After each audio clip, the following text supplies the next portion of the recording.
GoForThe2.com in with the Week 0 and Week 1 predictions. I'm going to give you both predictions for Saturday, August 24th. Also give you about 5 games on Saturday, August 31st. Also touch on that Clemson Georgia Tech battle Thursday night as well. So I'll give you about 7 or 8 total picks, but all of my best bets, all of my locks, all the games that I'm looking at, tune in live next Saturday, August 31st, 9 a.m. to 12 p.m. live from the FanDuel Sportsbook in the new studio in East Rutherford, the Meadowlands. College football today live on SportsGrid.com.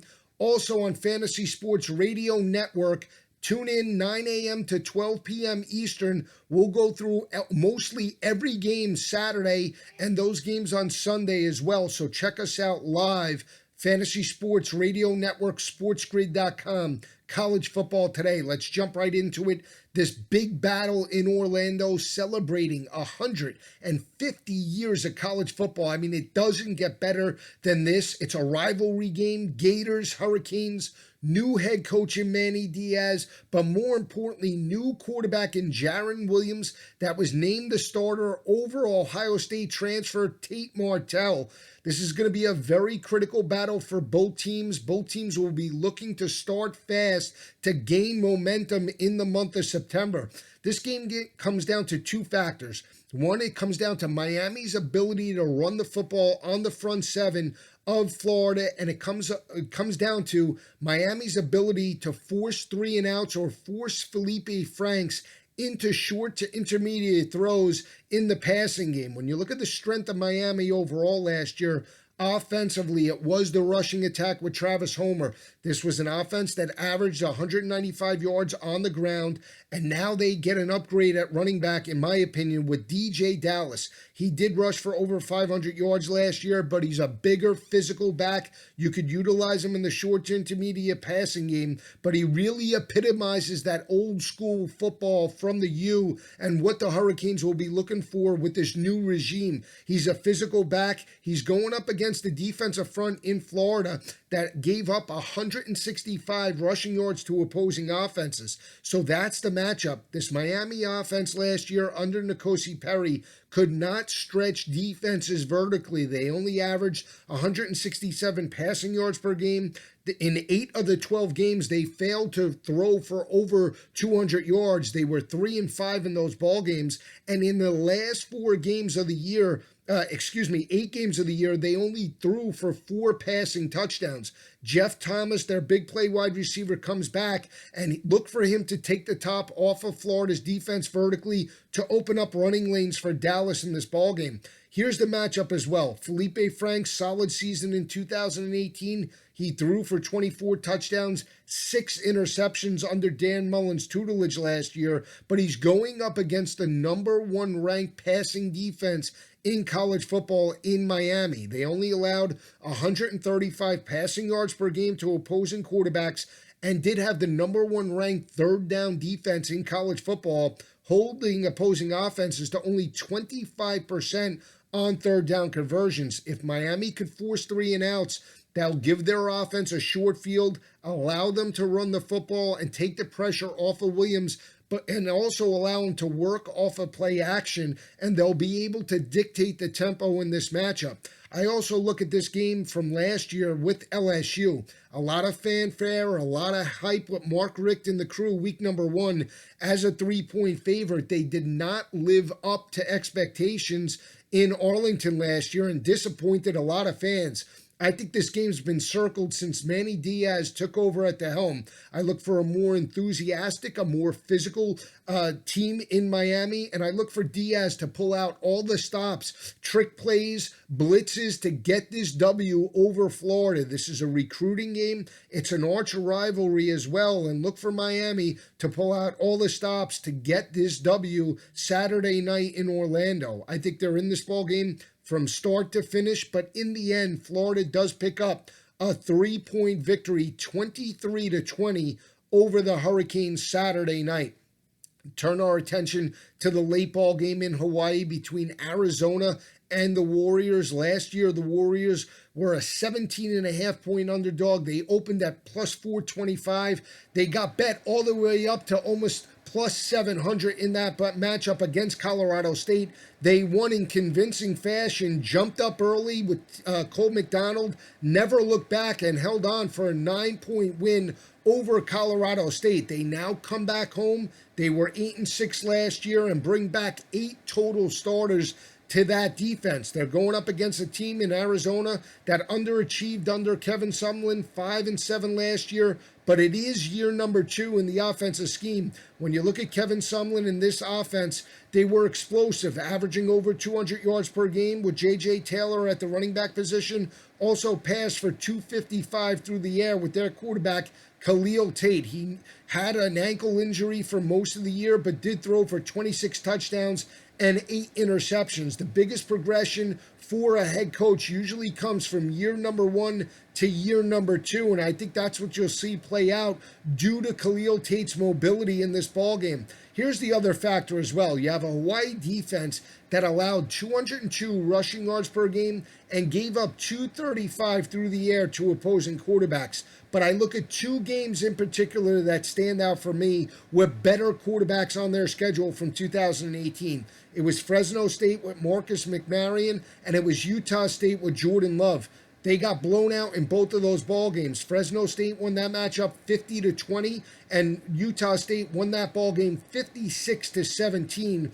I think it's the same type of recipe Saturday night in Hawaii. I think Khalil Tate starts fast, forces Cole McDonald and that offense to match them score for score, and I don't think they can do it. I think Arizona wins this ball game by 24 points or more Saturday night. The Wildcats get a convincing win. If you read my preview, this was my dark horse to win their half of the division in the Pac-12, and I'm not backing down now. Look for Arizona to dominate this ball game. If you're wondering about the effect of Hawaii, this team not being focused, well, if the team can't be focused week number 1 of the college football season, guess what? They'll never be focused. This shouldn't be a vacation. They've had 4 months of preparation. They're acclimated in terms of environment, in a dry, humid environment in Arizona. So I don't expect that to be a factor in this ball game as well. Wildcats run away with this matchup Saturday night, 10:30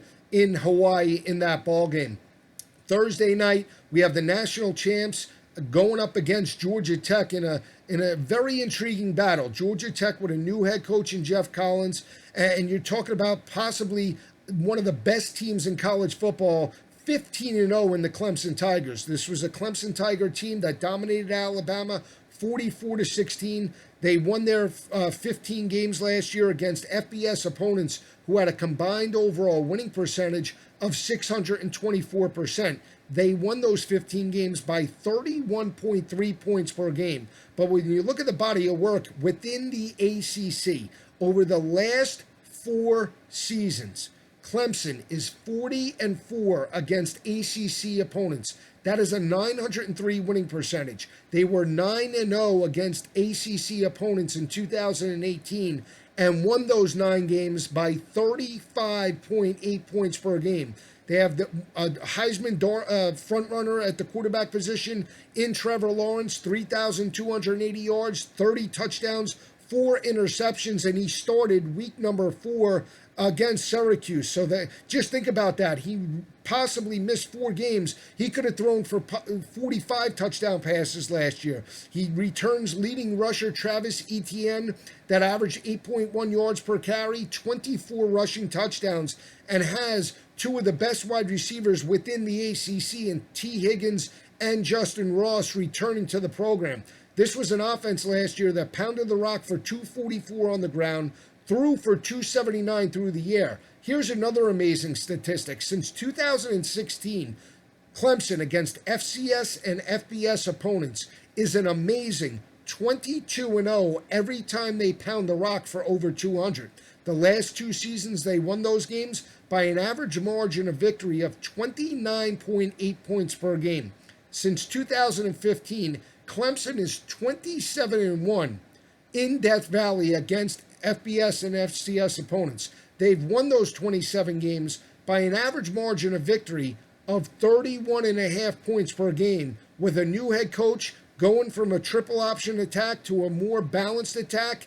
It's all Clemson in this ball game. Clemson showcases why they are the best team in college football with a convincing 50-10 victory over Georgia Tech Thursday night in Death Valley. It's on the ACC network. Let's look at the Saturday games. Let's look at number 2, Alabama. Alabama hasn't lost a week 1 matchup since 2001.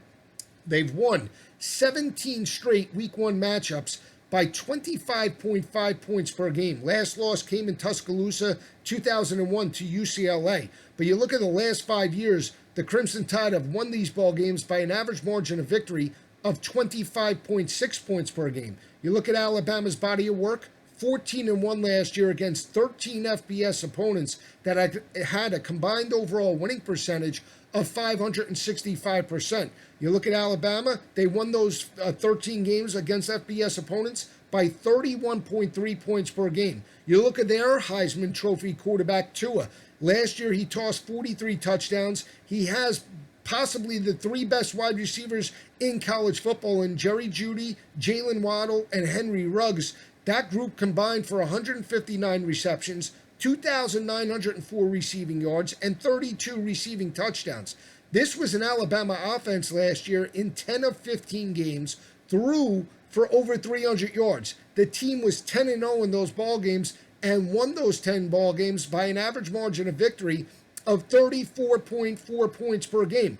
They're going up against a Duke team that lost their starting quarterback, Daniel Jones, to the NFL. Quentin Harris comes back. He tossed 7 touchdowns, 1 interception, has 2 running backs in Deion Jackson and Britton Brown that can control the tempo of this ball game and keep this game within the number. I think there's no doubt Alabama wins this ball game, but here's the matchup I look at.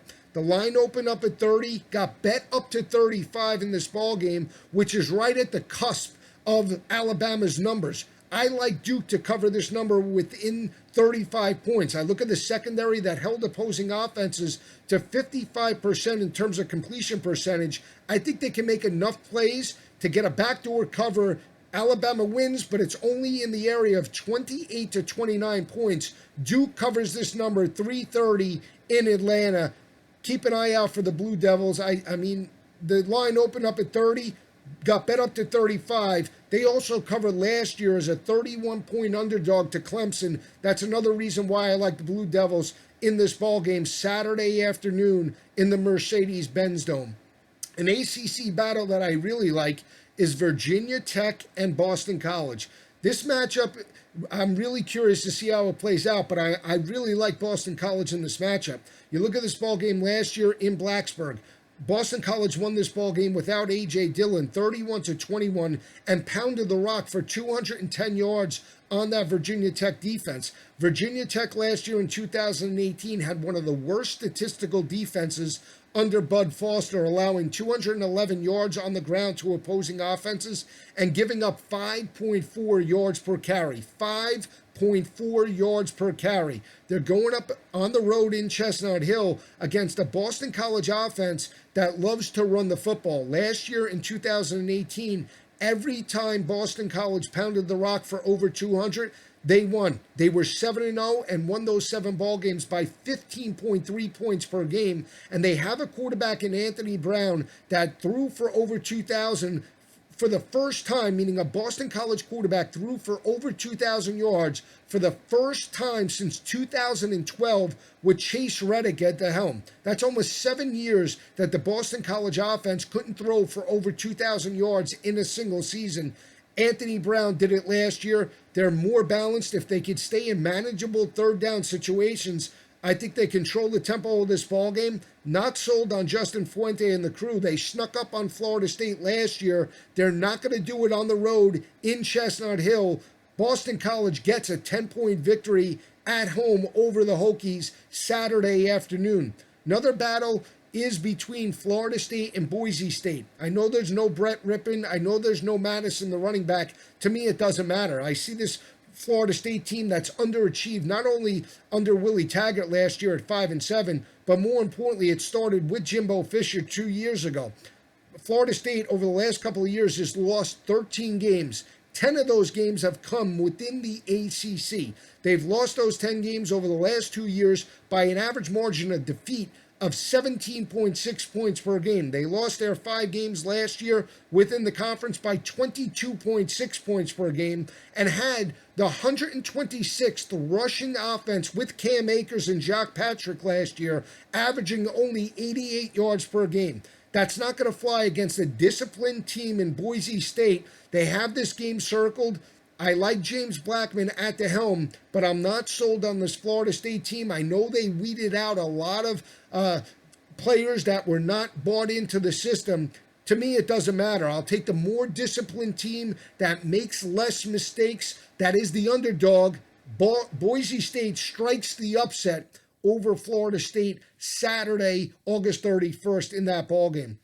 Another battle takes place between Virginia and Pittsburgh. I picked Virginia to win the Coastal this year. I'm not backing down. Comes down to the quarterback play with Bryce Perkins. He tossed 25 touchdown passes in 2018. He also rushed for over 900 yards in that offense, and it's progression under Bronco Mendenhall. He took over this team. They went from 2-10 to 6-7 to 8-5, and I think he has his players in place on the offensive defensive lines, and to me, that's what matters in this ballgame. You look at Pittsburgh last year, they got this victory in Charlottesville because of their ability to run the football with Olesen and Hall, who have both moved on to the NFL, and I think that's the biggest change for Pittsburgh entering 2019. I'm not sold on quarterback Kenny Pickett for Pittsburgh. His inability to stretch defenses vertically, for me, is the difference in this matchup. I know Virginia opened up as an underdog. They're now a 3-point favorite, but I think this is the best team in the Coastal with the better head coach and the much better quarterback. Give me Virginia. I think they win this ball game in dominating fashion, 13 points or more over Pittsburgh in Heinz Field. The game is a 7:30 kick Saturday night. Another battle takes place within the SEC, and this is an interesting battle, Georgia and Vanderbilt. You have a Georgia team last year that was 11-3 overall, had Alabama on the ropes, couldn't close the door, and Jalen Hurts led a monumental comeback over the Bulldogs to send the Crimson Tide to the college football playoff. When you look at Georgia overall, they won 11 games against FBS opponents with a combined overall winning percentage of 565%, and they won those games by 25.1 points per game. They do return DeAndre Swift that rushed for 1,049 yards, 12 rushing touchdowns, and Jake Fromm does come back. He tossed 30 touchdowns, only 4 interceptions, but there's no Riley Riley. There's no Mecole Hardman, and I think that's the biggest change for this offense in 2019. Nada, the tight end, does move on as well. That's going to put a lot of pressure on Jake Fromm in terms of the passing attack. Georgia's going to want to run the football against Vanderbilt. They've dominated in recent years. And when you look at Georgia over the last couple of years, since 2016, this is an offense that has pounded the rock for over 221 games. They were 21-0 in those ball games against FBS and FCS opponents, and have won those games against FBS competition the last 2 years by 27.1 points per game. But I like Vanderbilt in this spot here. I think they're a live dog in this matchup. You have a quarterback that transferred over from Ball State in Riley Neal. He's a quarterback that could possibly challenge that Georgia defense. They can make enough plays to keep Georgia at bay in this ballgame. They have Keyshawn Vaughn, who's a legitimate 1,000-yard rusher for the Commodores, and Lipscomb, that wide receiver that's probably one of the most underrated wide receivers in college football. Do not like Derek Mason in terms of his SEC competition. He's sub 500. He's in the area of about 300 winning percentage against FBS opponents over the last 4 seasons. But here's the thing I look at. 4 months of preparation. The game is at home. This is a tough spot for Georgia to open the year. I think Georgia gets by in this ball game, but I think it's very close. I think Georgia ekes by in this matchup in Nashville 30-20 over the Commodores. I think they're in this ball game from start to finish. And don't be surprised if Georgia is on upset alert. Week number 1 of the college football season, the Commodores push the Bulldogs to the limit week number 1 in Nashville. The other game I'm looking at is Sunday night between Notre Dame and Louisville. You have a new head coach in Scott Satterfield that takes over for Louisville and Bobby Petrino. This team was horrible last year, 2-10, underachieved after they lost their week 1 battle to Alabama and got blown out. I was dead wrong about Louisville last year, but more importantly, it was the defense that really came apart towards the end of the year. You look at this ball game, it comes down to the ability to run the football on the front seven of Louisville. You have an offense led by Ian Book in Notre Dame that averaged 187 rushing yards per game. They passed for 257 through the air. This was a new Notre Dame team last year that was 12-0 in competition. They ran the table in the regular season. They won those 12 games against FBS opponents who had a combined overall winning percentage of 524%. They won those games by 16.5 points per game. You have a Louisville defense, even though it's a new scheme, they were weak at the point of attack. You have a Louisville defense that allowed 5 of 12 opponents last year to rush for over 300 yards. The team was 0-5 in those ball games and lost those 5 games by 38.8 points per game.